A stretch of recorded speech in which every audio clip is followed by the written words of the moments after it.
اللہ پاک کی بارگاہ میں دعا ہے کہ اپنی بلند بارگاہ میں ہماری اس حقیر سی حاضری کو قبول فرما لے اور 5 وقت بلکہ 6 وقت بھی ہمیں اپنی جناب میں حاضری کی توفیق عطا فرما، ہماری سستی دور کر دے، ہماری غفلت دور فرما دے، اور ہماری یہ جو زندگی بے مقصد گزر رہی ہے اللہ کو اس کو سونا سا مقصد عطا فرما دے۔ بے مقصد ہی ہے نا۔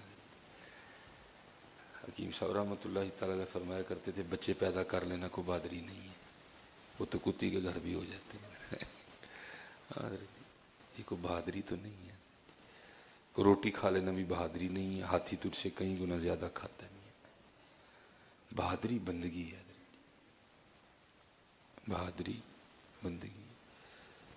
بزرگ فرماتے بھی ہیں، بزرگ فرماتے ہیں زندگی آمد برائے بندگی، زندگی آمد برائے بندگی، زندگی بے بندگی شرمندگی ہے، تو شرمندگی ہے۔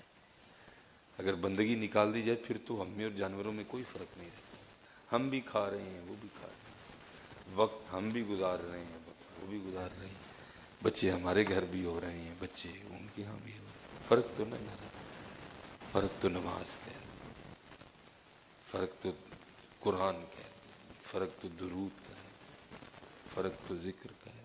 اللہ ذکر وہ سارے بھی کرتے ہیں، اس لیے جی دعا کیا کریں اللہ کوئی مقصد عطا فرما دے۔ مولانا روم رحمۃ اللہ تعالیٰ نے اس کو حکایت بھی کیا۔ آپ فرماتے ہیں کوئی بکریاں چرانے والا تھا، تو کبھی گھنے جنگل میں نہیں گیا، باہر ہی وہ کو بکری بھاگ کے چلی گئی، اس لیے وہ بکری کے پیچھے پیچھے نا گھنے جنگل میں چلا گیا، تو اس کو اس گھنے جنگل میں نا اندھیرے میں کچھ چمکتا ہوا دکھائی دیا۔ جاہل تھا، اس کو وہ عارف نہیں تھا، کسی عارف کے ساتھ اس کی بیٹھک نہیں تھی، نہ خود رازداں تھا نہ کسی رازداں سے اس کی دوستی تھی جس نے اس کو یہ راز بتایا ہوتا۔ وہ اس کو نا وہ اندھیرے میں کچھ چمکتے پتھر دکھائی دیے، اس نے جناب وہ جتنے اسے ڈالے گئے نا وہ اپنی جھولی میں وہ ڈال کے نا تو بکری کے ساتھ ساتھ وہ بھی لے آیا۔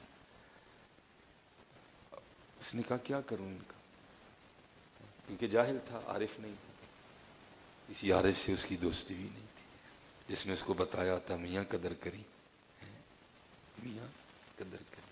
اس کو کوئی سمجھ نہیں آئی، جب تو اس نے کیا کیا، وہ قیمتی پتھر گلیل میں ڈال کے نا اس نے پرندے اڑانے شروع کر دیے۔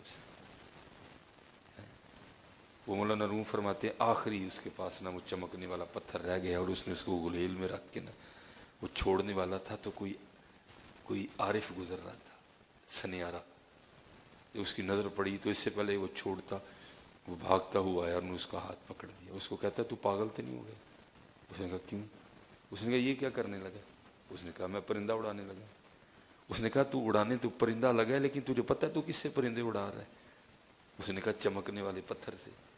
اس نے کہا وہ جاہل آدمی، یہ چمکنے والا پتھر نہیں ہے، یہ دنیا کا سب سے قیمتی ہیرا لال ہے۔ اس نے سر پکڑ لیا۔ اس نے کہا سر کیوں پکڑ لیا، بچ تو گیا ہے؟ اس نے کہا یہ جو بچ گیا اس پہ سر نہیں پکڑا، جو کہیں سو چلا دی اس پہ سر پکڑ رہا ہے۔ یہ لکھنے کے بعد مولانا روم فرماتے ہیں بندیا تیرے سا بھی قیمتی لال نہیں ہے، تیرے لمحات بھی قیمتی لال نہیں ہے، انہوں اڑانا انہوں ضائع نہ کرنی ہے، قیمتی لال نہیں۔ حضرت جواب دینا ہے، ایک لمحے کا جواب دینا، وکری گالیں ہم بھول گئے، جواب تو دینا نہیں ہے۔ نبی علیہ السلام نے فرمایا جب تک 4 سوالوں کا جواب نہیں دو گے اپنی جگہ سے نہیں ہل سکو۔ اور ہم نے ایک سوال یہ بھی ہے جوانی کیسے گزاری، اپنے علم پہ کتنا عمل کیا، مال کہاں سے کمایا کہاں لگایا، جواب تو دینا نہیں۔ اس لیے حضرت جی دعا فرمائیں اللہ میں مقصد عطا